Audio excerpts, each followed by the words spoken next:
الحمدللہ رب العالمین والصلاة والسلام علی سید المرسلین اما بعد فاعوذ باللہ من الشیطان الرجیم بسم اللہ الرحمن الرحیم۔ پڑھیے الصلاة والسلام علیک یا رسول اللہ وعلی آلک واصحابک یا حبیب اللہ۔ الصلاة والسلام علیک یا نبی اللہ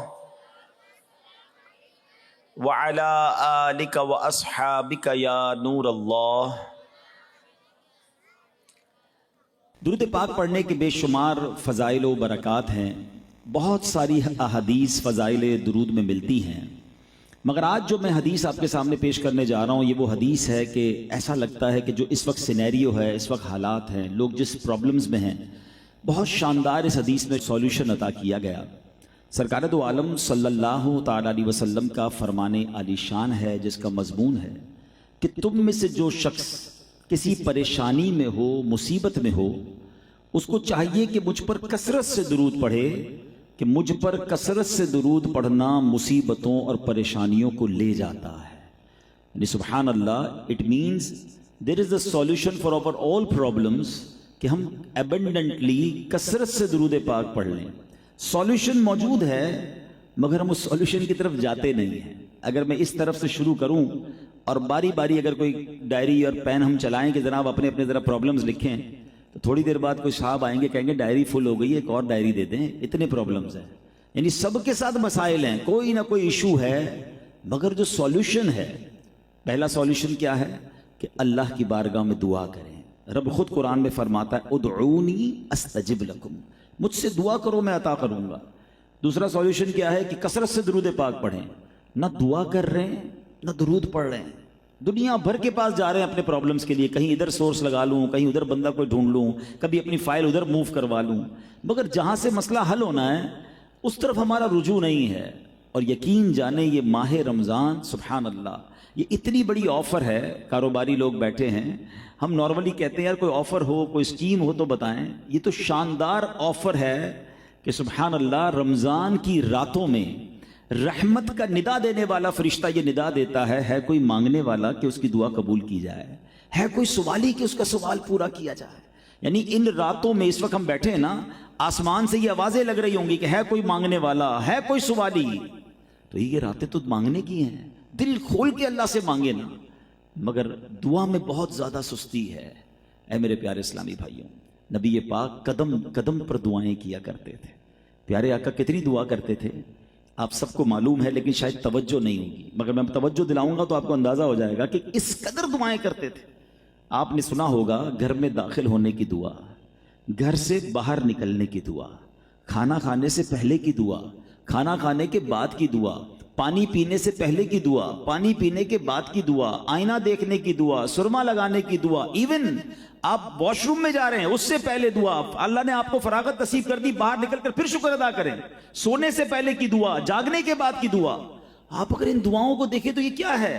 it means each and every step اللہ کے پیارے حبیب علیہ الصلوۃ والسلام اپنے رب سے باتیں کیا کرتے تھے، اللہ سے سوال کیا کرتے، اللہ سے عافیت مانگتے تھے۔ اور ہم ہیں کہ پورا دن گزر جائے، ہم اللہ کی بارگاہ میں نہیں مانگتے، ہم بلکہ مسجدوں میں دعائیں ہوتی ہیں تو لوگ دعا سے پہلے نکل جاتے ہیں۔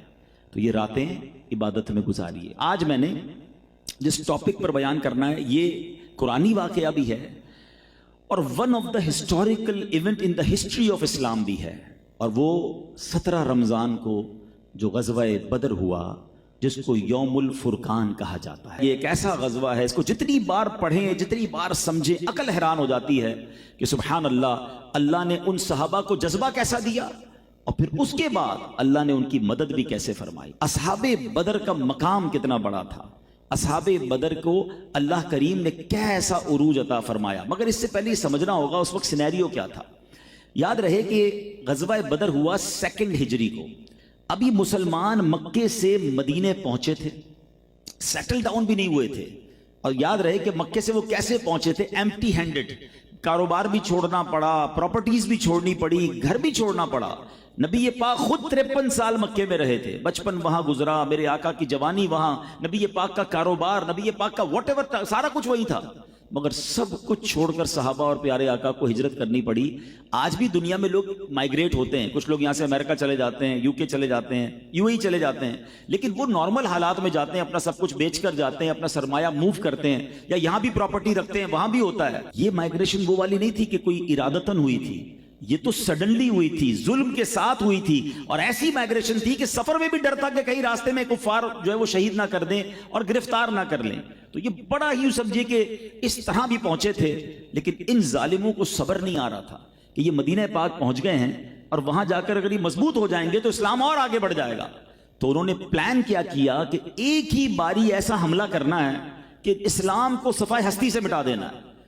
آپ کو یاد ہونا چاہیے کہ اصحاب بدر جو غزوہ بدر میں موجود تھے وہ 313 تھے، یعنی اس وقت اگر کہا جائے کہ دنیا میں مسلمان ہی اتنے تھے، ٹھیک ہے کچھ خواتین مدینہ پاک میں ہوں گی، مگر نبی پاک علیہ الصلوۃ والسلام نے اس رات بھی وہ رات دعاؤں میں گزاری، اور اتنا اللہ کی بارگاہ میں دعا کی کہ پیارے آقا جب ہاتھ اٹھا کر دعا فرماتے تھے تو حضرت ابوبکر صدیق نے دیکھا کہ آپ کی چادر مبارک نیچے تشریف لے آئی، اور انہوں نے آ کے نبی پاک کو سینے سے لگایا، اور مسلمانوں کے پہلے خلیفہ حضرت ابوبکر صدیق رضی اللہ تعالیٰ عنہ نے عرض کی کہ حضور بس کیجئے، انشاءاللہ ضرور کرم ہوگا، آپ کی دعائیں ضرور برلائیں گی۔ اور نبی پاک کے وہ تاریخی الفاظ یاد رکھیے گا کہ اللہ کے حبیب علیہ الصلوۃ والسلام نے عرض کیا تھا اللہ کی بارگاہ میں کہ اللہ آج یہ لوگ مارے گئے تو پھر کوئی باقی تیرا نام لینے والا باقی نہیں بچے گا۔ اٹ مینز یہ کتنا امپورٹنٹ مارکا تھا۔ ابو جہل اور بڑے بڑے جرنیل آئے تھے اور پوری پریپریشن کے ساتھ آئے تھے۔ مسلمانوں کے پاس 8 تلواریں تھیں، 6 گھوڑے تھے، 313 کا یہ لشکر تھا، اور سامنے 1000 کی فوج ہے، اور وہ لشکر فل پریپریشن کے ساتھ آیا۔ غزوے سے پہلے سرکار دو عالم السلام نے مہاجرین سے پوچھا کہ آپ سب کا کیا خیال ہے، ہم بدر میں جائیں یا رک جائیں، کیونکہ دشمن نے اٹیک تو کر دیا تھا، پلان تو کر دیا تھا۔ تو حضرت ابو بکر صدیق رضی اللہ تعالیٰ عنہ، حضرت عمر فاروق رضی اللہ تعالیٰ عنہ، دیگر صحابہ کرام نے کیا عرض کی، یا رسول اللہ صلی اللہ علیہ وسلم ہم آپ ہی کے لیے مکہ چھوڑ کر آئے ہیں، اپنا گھر قربان کر کر آئے ہیں، یا رسول اللہ ہم اپنی جانیں بھی قربان کریں گے، آپ ہمارے بارے میں ایسا غور نہ کریں، آپ فرمائیں کیا کرنا ہے۔ اب جب نبی پاک نے مہاجرین صحابہ کا یہ جواب سنا نا، تو اب انصار صحابہ سے پوچھا۔ انصار صحابہ کون تھے؟ جو مدینے میں پہلے سے سیٹل ڈاؤن تھے، کہ آپ لوگ کیا کہتے ہیں، کیا ہمیں جانا چاہیے؟ تو انصار صحابہ میں سے ایک صحابی تھے حضرت سعد بن عبادہ رضی اللہ تعالیٰ عنہ، کہتے ہیں یا رسول اللہ شاید آپ یہ خیال کر رہے ہیں کہ ہم بدر جائیں نہ جائیں، حضور بدر تو یہ قریب موجود ہے، آپ ہمیں حکم دیں، ہم سمندر میں کودنے کے لیے تیار ہیں، ہم اپنی جانیں دینے کے لیے تیار ہیں۔ اور ایک صحابی نے کھڑے ہو کے عرض کی یا رسول اللہ ہم بنی اسرائیل جیسے نہیں ہیں جنہوں نے حضرت موسیٰ سے کہا تھا۔ آپ کو یاد ہونا چاہیے کہ بنی اسرائیل نے جب حضرت موسیٰ نے انہیں جہاد کا حکم دیا تو انہوں نے کیسا دھوکہ دیا۔ حضرت موسیٰ سے کیا کہا، تو آپ اور آپ کا رب دونوں جاؤ اور لڑائی کرو، ہم نہیں آئیں گے لڑائی کرنے کے لیے، ہم بیٹھے یہاں پر۔ اور اللہ اکبر، صحابہ کہتے ہیں حضور ہم بنی اسرائیل نہیں ہیں، ہم آپ کے صحابہ ہیں، آپ حکم فرمائیں، ہمارا سب کچھ آپ پر قربان ہے۔ اور پھر کیا ہوا کہ نبی پاک کے ان جان نثاروں نے وہ تاریخ رقم کی، اور پھر اللہ کریم نے ان کی غیب سے مدد کیسے فرمائی کہ پھر فرشتوں کی فوج نازل کی گئی۔ یاد رہے کہ اس غزوے کی شان یہ ہے کہ اس میں تمام بڑے صحابہ کرام سبحان اللہ اس میں موجود تھے، اور سرکار دو عالم علیہ الصلوۃ والسلام کی بارگاہ میں آ کر ایک بار جبریل امین نے عرض کی کہ یا رسول اللہ صلی اللہ تعالیٰ علیہ وسلم آپ یہ ارشاد فرمائیں کہ اللہ کی بارگاہ میں بدری صحابہ کا مرتبہ کیا ہے، آپ کیا سمجھتے ہیں ان کو؟ نبی پاک نے فرمایا وہ سارے مسلمانوں سے افضل ہیں، یعنی بدری صحابہ تمام صحابہ میں جو سب سے افضل کیٹیگری ہے وہ بدر کے صحابہ کی ہے۔ حضرت جبریل امین نے پتہ ہے کیا عرض کیا، کہتے ہیں یا رسول اللہ فرشتوں کا بھی یہی عالم ہے کہ جو فرشتے بدر کے میدان میں مسلمانوں کی مدد کے لیے آئے تھے، اللہ نے ان فرشتوں کو بھی باقی تمام فرشتوں سے ممتاز فرما دیا ہے، یعنی ان فرشتوں کا مقام بھی سب سے عرفہ و اعلیٰ ہے، وہ بدری فرشتے کہلاتے ہیں۔ اور اس کی وجہ علماء نے بڑی پیاری بیان کی کہ 1,24,000 کم و بیش صحابہ کرام اور جناب اللہ کے بے شمار فرشتے، لیکن ان صحابہ کی کیٹیگری کو اس قدر ممتاز کیوں کیا گیا اور فرشتوں کا مقام بھی کیوں بلند قرار دیا گیا؟ تو فرمایا کہ سارے چونکہ مسلمانوں کے مددگار اور خاص طور پہ نبی پاک کی خدمت کے لیے حاضر ہوئے، تو نبی پاک علیہ الصلوۃ والسلام کی جو خدمت کرتا ہے، اللہ کے حبیب علیہ الصلوۃ والسلام کے دین کی جو مدد کرتا ہے اللہ اسے ممتاز، بلند اور اعلیٰ کر دیتا ہے۔ آپ آج بھی دیکھیے وہ علماء، وہ دین کا کام کرنے والے جو نبی پاک علیہ الصلوۃ والسلام کی مدح و سرائی کرتے ہیں، ان کی شان بیان کرتے ہیں، ان کے عشق کی بات کرتے ہیں، دین متین کے خدمتگار بنتے ہیں، اللہ آج بھی انہیں عروج عطا فرماتا ہے۔ وہ شاعر لکھتے ہیں نا، ان کے جو غلام ہو گئے، ان کے جو غلام ہو گئے، وقت کے امام ہو گئے، نام لیوا ان کے جو ہوئے، ان کے اونچے نام ہو گئے۔ تو آج بھی نام ان کے اونچے ہو جاتے ہیں جو سرکار دو عالم علیہ الصلوۃ والسلام کا نام لیتے ہیں۔ اب جب یہ صحابہ اپنا سب کچھ جان ہتھیلی پر لے کر بدر کے میدان میں آ گئے تو اب کیا ہوا؟ اب کچھ بڑی کمال کی امداد ہوئی ہے۔ اللہ قرآن مجید میں ارشاد فرماتا ہے، پہلے یہ سمجھیے، وَلَقَدْ نَصَرَكُمُ اللَّهُ بِبَدْرٍ وَأَنْتُمْ أَذِلَّةٌ، اور بے شک اللہ نے بدر میں تمہاری مدد کی جب تم بالکل بے سر و سامان تھے۔ اللہ پاک نے غزوہ بدر میں مسلمانوں کی ثابت قدمی اور دل کی تسلی کے لیے 5000 فرشتوں کی مدد نازل فرمائی۔ اب اس میں دو بڑے پیارے مسئلے بھی حل ہو جاتے ہیں، میں توجہ چاہوں گا، قرآن کریم سے ایک عقیدے کا مسئلہ حل ہو جائے گا۔ پہلی بات تو یہ ہے کہ بدر میں کون آئے تھے؟ فرشتے آئے تھے مدد کو، اور اللہ پاک نے کیا فرمایا؟ وَلَقَدْ نَصَرَكُمُ اللَّهُ، اور بے شک اللہ نے بدر میں تمہاری مدد کی۔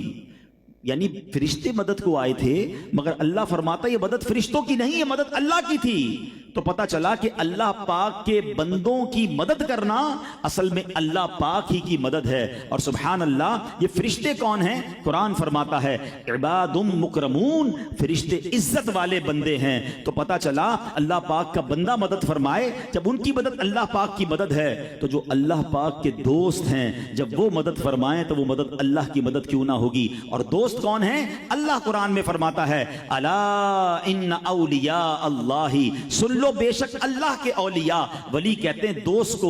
ارے جب بندے مدد کرے تو رب فرمائے یہ میری مدد ہے، تو اللہ کے ولی بھی اگر کسی کی مدد فرمائے تو دراصل وہ اللہ ہی کی عطا ہوتی ہے۔ اور یہی الحمدللہ ہمارا عقیدہ ہے کہ کوئی ولی، کوئی صحابی، کوئی نبی اپنی طرف سے کسی کو کچھ نہیں دے سکتا، وہ سب رب کے محتاج ہیں، مگر اللہ اپنے مخصوص بندوں کو، اپنے چنے ہوئے بندوں کو کمالات عطا فرماتا ہے۔ اور وہ اگر کسی کی مدد فرمائے تو یہ قرآن سے ثابت کہ اللہ کے بندوں کی مدد جو ہے وہ اللہ ہی کی مدد ہے۔ اب میرے پیارے اسلامی بھائیوں، مدد کیا ہوئی؟ دو تین باتیں بدر کے بارے میں اور پھر بدر کا میسج سمجھیں گے۔ اللہ اصحاب بدر پر کروڑوں رحمتوں کی بارش نازل فرمائے اور ان کے فیوز و برکات سے ہمیں مستفیض فرمائے۔ اب ذرا یاد رکھیے گا بدر کے میدان کا سینیریو کیا تھا۔ کفار پہلے پہنچ چکے تھے، مسلمان بعد میں پہنچے۔ انہوں نے جگہ بڑی اچھی سلیکٹ کر لی اپنی فوج کے لیے، بالکل کانکریٹ زمین تھی، وہاں پانی بھی تھا۔ اب انہوں نے اپنے گھوڑے وغیرہ میں باندھ لیے۔ جب صحابہ کرام پہنچے تو مسلمانوں کو جو جگہ ملی تھی وہ ریتیلی جگہ تھی، انسرٹن جگہ تھی، پانی بھی نہیں تھا۔ مسلمان تھوڑے سے گھبرا گئے کہ ہم وضو کیسے کریں گے، پانی کیسے پیئیں گے۔ سبحان اللہ، ایک مدد یہ آئی کہ بدر والے دن وہاں بارش ہوئی۔ یہ بارش بھی مدد تھی کہ ہوا یہ کہ جو کافروں کی جگہ تھی وہ اب کیچڑ ہو گیا، وہاں پر وہ چکنی ہو گئی کیونکہ وہاں بارش ہو گئی، اور مسلمانوں کی جگہ چونکہ ریت والی تھی وہ اب بڑی سیٹل ڈاؤن ہو گئی۔ مسلمانوں نے پاٹس بھر لیے، پانی بھر لیا، اب وضو بھی ہونے لگا، اب جو ہے وہ نمازوں وغیرہ کی بھی آسانی، پانی پینے کے لیے بھی پانی ہو گیا۔ اس کے بعد کیا ہوا؟ آج ہم 3D اور جناب کمپیوٹر کا زمانہ ہے، ویژولائزیشن کرتے ہیں۔ اب تو لوگ یہ بھی کرتے ہیں کہ تھوڑے لوگ ہوتے ہیں اس کو زیادہ دکھا دیتے ہیں، اپنے جلسے کو، اپنے مجمع کو زیادہ دکھانے کے لیے اب کمپیوٹر کے ذریعے بہت سارے لوگ اپنے بہت ساری کارکردگی کو بڑھا دیتے ہیں، اور بہت سارے لوگ کسی کو کم کرنے کے لیے اس کے کام بندے کم کر دیتے ہیں کمپیوٹر کے ذریعے۔ سنا یہ ہے کہ یہ کام ہو رہا ہوتا ہے، مگر بتاؤں آپ کو 1450 سال پہلے اللہ نے اپنی قدرت کا کیا نظارہ دکھایا۔ مسلمان 313 تھے اور کافر 1000 تھے، تو 313 جو تھے ان کو زیادہ نظر آنے لگے اور وہ ڈر گئے کہ اتنا بڑا لشکر ہے، اور مسلمانوں کو جو وہ 1000 تھے وہ کم نظر آنے لگے، تو ان کی ہمت بڑھ گئی کہ اتنے تھوڑے ہی ہیں، ان کو تو فارغ کر دیں گے ہم۔ تو اللہ کریم نے مسلمانوں کے دلوں میں ہمت ڈالنے کے لیے کفار کی تعداد ان کو کم نظر آنے لگی اور کفار کو مسلمانوں کی تعداد زیادہ نظر آنے لگی۔ ایک اور کمال کی مدد ہوئی، جب بھی یہ حدیثوں میں پڑھتے ہیں حیرانگی ہوتی ہے کہ کیسے پاسبل ہے۔ آج کل ایک فینومینا ڈسکس ہوتا ہے کہ جب بھی کوئی بڑا کام کرنا ہو تو چھوٹی سی پاور نیپ لے لینی چاہیے۔ لوگ شارٹ نیند کرتے ہیں اور تیار ہو جاتے ہیں، آدھے گھنٹے بعد دوبارہ بڑا کام کرنے کے لیے ریفریش ہو جاتے ہیں۔ کو پتہ ہے بدر کے میدان میں کیا ہوا تھا؟ صفیں درست ہو گئی، سامنے دشمن کی فوج ہے، اور احادیث میں مضمون ملتا ہے کہ تمام مسلمانوں پر غنودگی طاری کر دی گئی۔ سارے کے سارے اونگ میں چلے گئے. یہ کیسے پاسبل ہے؟ اللہ کی شان تھی اور نبی پاک کا معجزہ. اور تھوڑی دیر کے بعد جب وہ دوبارہ بیدار ہوتے ہیں تو ایوری بڈی بیکم فریش فور فائٹ، اور سب تیار ہو گئے. یہ مدد بھی ہو گئی. اب لڑائی شروع ہوتی ہے. صحابہ تھوڑی دیر بعد نبی پاک کے پاس آ کر کہتے ہیں یا رسول اللہ معاملہ بڑا عجب ہے، ہم تلوار اٹھاتے ہیں اس سے پہلے کہ ہم کسی کا سر اڑائیں سر اس کا پہلے اڑ جاتا ہے. ہمیں حضور اوپر ہمارے گھوڑوں کے چلنے کی آواز آ رہی ہے. نبی پاک نے فرمایا یہ آسمان سے تمہارے لیے مدد آئی ہے اور یہ فرشتے ہیں جو کفار کا کام تمام کر رہے ہیں.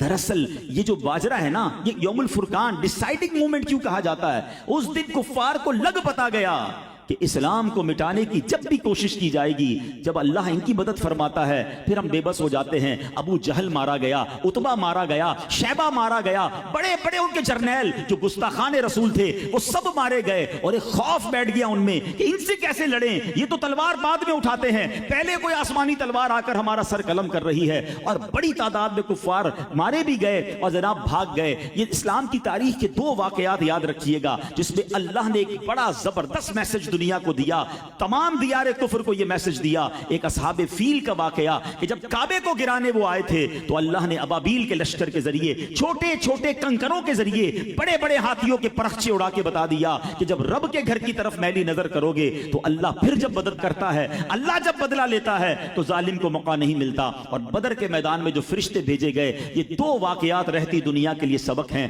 اور اللہ کریم نے ان لوگوں کی، ان صحابہ کرام کی فرشتوں کے ذریعے مدد فرمائی. یہ ہے بدر کا وہ عظیم مارکا. ایک اور بدر کی رات، بدر سے ایک رات پہلے، اب ذرا سنیے گا ایمان تازہ ہو جائے گا، بلکہ ایک اور عقیدے کا مسئلہ بھی حل ہو جائے گا. ہوا یہ کہ سرکار دو عالم علیہ الصلوۃ والسلام حضرت عمر فاروق رضی اللہ تعالیٰ فرماتے ہیں کہ میں نے دیکھا کہ غزوہ بدر میں ایک دن پہلے نبی پاک علیہ الصلوۃ والسلام میدان بدر میں آئے اور اپنی چھڑی سے آپ نے نشان لگانا شروع کیا. اور آپ فرماتے ہیں ھذا مصرع فلان غدا انشاءاللہ. فرمایا یہاں ابو جہل گرے گا، یعنی ابو جہل کی لاش یہاں ہوگی، یہاں عتبہ گرے گا، یہاں شیبہ گرے گا. ابھی جنگ ہوئی نہیں ہے. حضرت عمر کہتے ہیں دوسرے دن کیا ہوا؟ فوالذی بعثہ بالحق، اس رب کی قسم جس نے آپ کو حق کے ساتھ مبعوث فرمایا. کہتے ہیں جس جگہ نبی پاک نے لکیر کھینچی تھی 1 انچ کا فرق نہیں تھا. جہاں فرمایا ابو جہل گرے گا وہاں ابو جہل کی لاش موجود تھی، جہاں فرمایا عتبہ گرے گا وہاں عتبہ کی لاش موجود تھی. اللہ اکبر. اللہ نے اپنے نبی کو کیسا علم عطا فرمایا. ہم ایک نعت کا شعر سنتے ہیں نا کہ جو ہو چکا ہے جو ہوگا حضور جانتے ہیں. مجھے تو یہ سمجھ نہیں آتی لوگ کیسے بحث کرتے ہیں کہ جناب نبی پاک کے پاس علم غیب تھا کہ نہیں تھا. ارے رب اپنے حبیب کو جو چاہے عطا فرمائے. آج ہم اپنے پیاروں کو اپنا بہت کچھ دیتے ہیں تو اللہ نے اگر کچھ علوم عطا فرمائے اپنی شان کے مطابق تو کسی کو کیا پرابلم ہے. اور ایک اور بات سمجھنی ہے، اعلیٰ حضرت نے یہ علم غیب کا مسئلہ بھی ایک شعر میں ہی جو ہے حل فرما دیا ہے. میں اگر آپ سب سے سوال کروں اس پوری کائنات میں سب سے بڑا غیب کیا ہے، تو سب سے بڑا غیب خود رب تعالی ہے. اللہ تعالیٰ کو اس دنیا میں کسی نے نہیں دیکھا. ٹھیک ہے، آپ بھی ہوتا ہے دنیا میں کسی کو اپنا سب سے بڑا راز بتا دیں، اس کے بعد چھوٹے موٹے راز تو نہیں چھپائیں گے نا یار. اپنی زندگی کا سارا سب سے بڑی چیز تو بتا دی، اس کو اب کیا چھپانا ہے. اللہ سب سے بڑا غیب ہے. کائنات میں کسی نے رب کو نہیں دیکھا. اللہ نے اپنے حبیب علیہ الصلوۃ والسلام کو شب معراج اپنے پاس بلا کر اپنا دیدار کروا دیا. اب بتائیں اور کیا چیز ہے جو رب نے چھپانی ہے. اعلیٰ حضرت نے بڑی کمال کی بات لکھی، لکھتے ہیں اور کوئی غیب کیا تم سے نہا ہو بھلا. یا رسول اللہ اور کون سا غیب ہے جو آپ سے چھپایا جا سکتا ہے؟ اور کوئی غیب کیا تم سے نہا ہو بھلا، جب نہ خدا ہی چھپا تم پہ کروڑوں درود. اب یہ جو مسلم شریف کی میں نے آپ کو حدیث بیان کی کہ نبی پاک نے جہاں لکیر کھینچی وہیں ان کی لاشیں ہیں. علماء نے فرمایا اس میں ایک غیب کی خبر نہیں ہے، اس میں 3 نبی پاک نے خبر دی. مگر پیارے آقا نے بتایا کل مریں گے، وقت موت بتا دیا کہ کل ان کا انتقال ہوگا. نبی پاک نے مقام موت بتا دیا کہ وہ یہاں مریں گے، یہ بھی نبی پاک نے جو فرمایا ویسا ہی ہوا. اور پیارے آقا نے تیسری خبر یہ دی کہ کفر پر مریں گے، یہ ایمان نہیں لائیں گے، کل ان کا لاشا یہاں گرا ہوا ہوگا. تو یہ تینوں خبریں نبی پاک نے مسلم شریف کی میں نے آپ کو حدیث بیان کی کہ پیارے آقا نے ایک دن پہلے ارشاد فرما دی. بہرحال میرے پیارے اسلامی بھائیوں، غزوہ بدر یہ ایسا مارکا ہے جب بھی پڑھتے ہیں ایمان تازہ ہو جاتا ہے. مگر آج ہم آتے ہیں اپنے معاملات کی طرف. اب آتے ہیں آج کے سینیریو کی طرف. آج اس طرح کی باتیں ضرور ہوتی ہیں کہ جناب آج فرشتوں کی مدد کیوں نہیں آتی، آج بھی تو مسلمان ساری دنیا میں پریشان ہیں، فلسطین میں ظلم ہو رہا ہے، دنیا بھر میں مسلمان پیچھے جا رہے ہیں، مظلوم ہیں، زیادتیاں ہو رہی ہیں، اسلامو فوبیا پھیلا ہوا ہے۔ جناب آج اللہ کی طرف سے مدد کیوں نہیں آتی؟ پہلے ابابیل کے لشکر آ جاتے تھے، پہلے جناب جو ہے وہ فرشتوں کی مدد ہوتی تھی، آج بھی تو نبی پاک کا کلمہ پڑھنے والے ہیں، ہم بھی تو مسلمان ہیں، اب مدد کیوں نہیں آتی ہے؟ ہاں، دس از دا بیوٹیفل کوسچن۔ اب آئیے ہم اس کی طرف کچھ انشاءاللہ سمجھتے ہیں۔ پہلے ایک بات سمجھیے گا، اللہ کریم نے قرآن مجید فرقان حمید میں ان لوگوں سے کیا فرمایا تھا؟ وَلَا تَهِنُوا وَلَا تَحْزَنُوا وَلَا تَهِنُوا وَلَا تَحْزَنُوا وَأَنْتُمُ الْأَعْلَوْنَ إِن كُنتُم مُؤْمِنِينَ۔ اللہ فرماتا ہے اور تم ہمت نہ ہارو اور غم نہ کھاؤ، اگر تم ایمان والے ہو تو تم ہی غالب آؤ گے۔ There is only one condition۔ اللہ کی مدد کب آتی ہے؟ جب ہمارا ایمان مضبوط ہو جائے، جب ہم ایمان والے ہو جائیں۔ ہاں، بڑی پیاری بات شاعر مشرق نے لکھی نا، ہماری تمام سوالوں کا جواب ایک ہی شعر میں انہوں نے دے دیا، فضائے بدر پیدا کر فرشتے تیری نصرت کو۔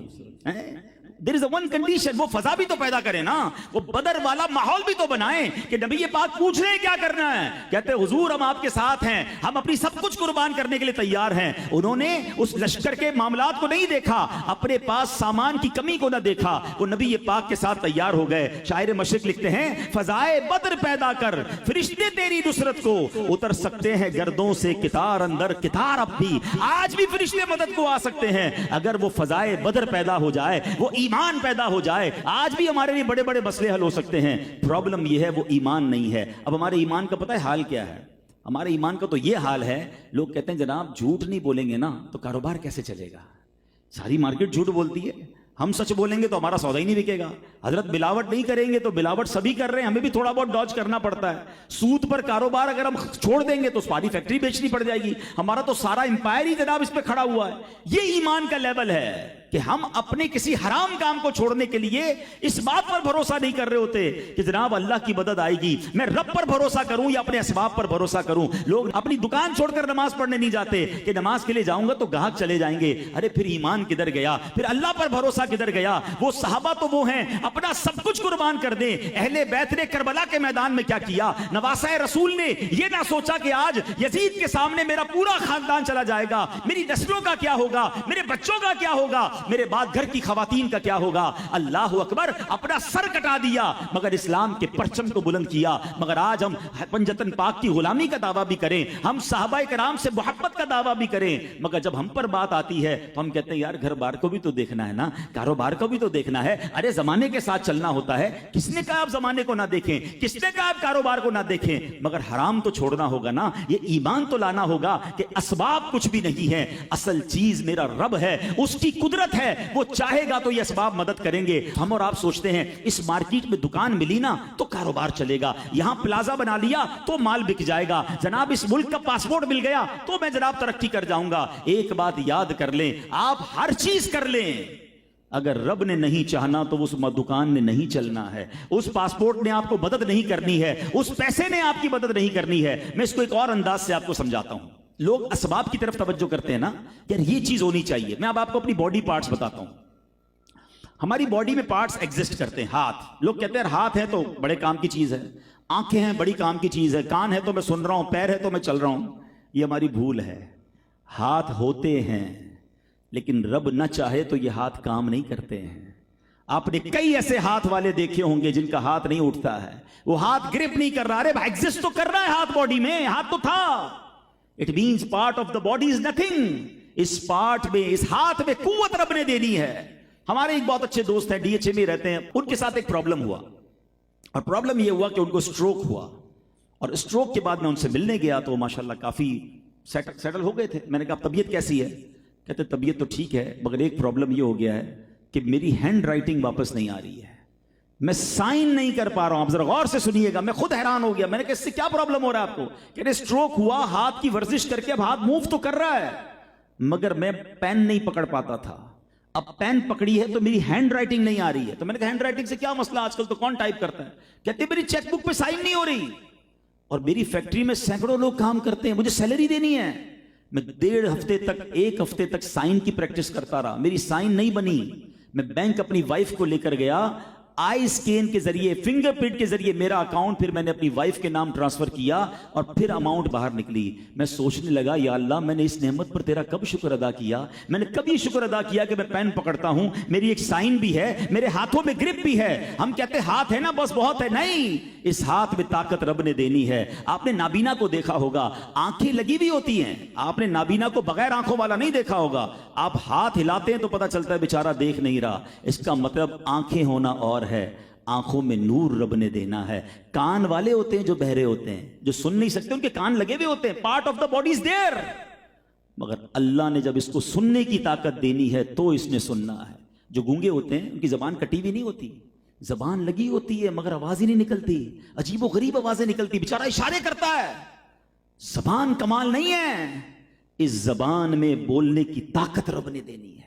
تو پلیز یہ بات سمجھیے کہ جس دن لیول آف ایمان یہ ہو گیا نا کہ میں کچھ بھی نہیں، میرے پاس اسباب، مال، دنیا کا عہدہ کچھ بھی ہے، یہ کچھ بھی نہیں، اگر رب نے چاہنا ہے، اللہ نے مدد کرنی ہے تو یہ تمام چیزیں مجھے انشاءاللہ اس میں فائدہ دیں گی. تو اے میرے پیارے اسلامی بھائیوں، اصحاب بدر سے ہمیں یہ پیغام لینا ہے، اس واقعے سے ہمیں یہ پیغام لینا ہے کہ اگر ہم اللہ پر بھروسہ کر لیں، ہم اللہ کی عطا پر بھروسہ کریں، اللہ پر توکل کریں، تو آج بھی فرشتوں کی مدد آ سکتی ہے، آج بھی غیب سے مدد آ سکتی ہے. بس ہمیں ایمان کا لیول وہ اٹھانا ہے. اب آپ کے ذہن میں سوال ہوگا کہ ہم مسلمان تو ہیں جناب، اب ایمان مضبوط کیسے ہو سکتا ہے؟ سرکار دو عالم علیہ الصلوۃ والسلام کی حدیث یہ ہے، نبی پاک نے فرمایا بندہ اس وقت تک کامل مومن نہیں ہو سکتا جب تک اپنے مسلمان بھائی کے لیے وہ پسند کرے جو اپنے لیے پسند کرتا ہے. مسلمان بھائی کے لیے کیا پسند کرنا ہے؟ جو اپنے لیے پسند کرتا ہے. ہم سب چاہتے ہیں میری عزت ہو، ہم دوسروں کی بھی عزت کریں نا. ہم سب چاہتے ہیں میرے ساتھ دھوکہ نہ ہو، ہم دوسروں کو بھی دھوکہ نہ دیں. ہم چاہتے ہیں جناب میرے ساتھ لوگ پیار سے بات کریں، میں بھی دوسرے سے پیار سے بات کروں. یہ یاد رکھیے گا، کامل مومن ہونے کے لیے ضروری ہے کہ بندہ دوسرے مسلمان کے لیے وہی پسند کرے جو اپنے لیے پسند کرتا ہے. ایک حدیث شریف میں آیا اس کا ایمان کامل نہیں جو امانت دار نہیں ہے. اب غور کریں، ہم امانت دار ہیں؟ کیا لوگ ہم سے کاروبار کرنے میں مطمئن ہیں؟ اپنی امانتیں ہمارے پاس رکھوائیں تو ان کو خوشی ہوتی ہے یا رات بھر ٹینشن میں رہتے ہیں؟ غور کیجئے، کامل مومن وہ ہے جو امانت دار ہے. ایک جگہ پیارے آقا علیہ الصلوۃ والسلام فرماتے ہیں اس کا دین نہیں جو وعدے کا پابند نہیں ہے.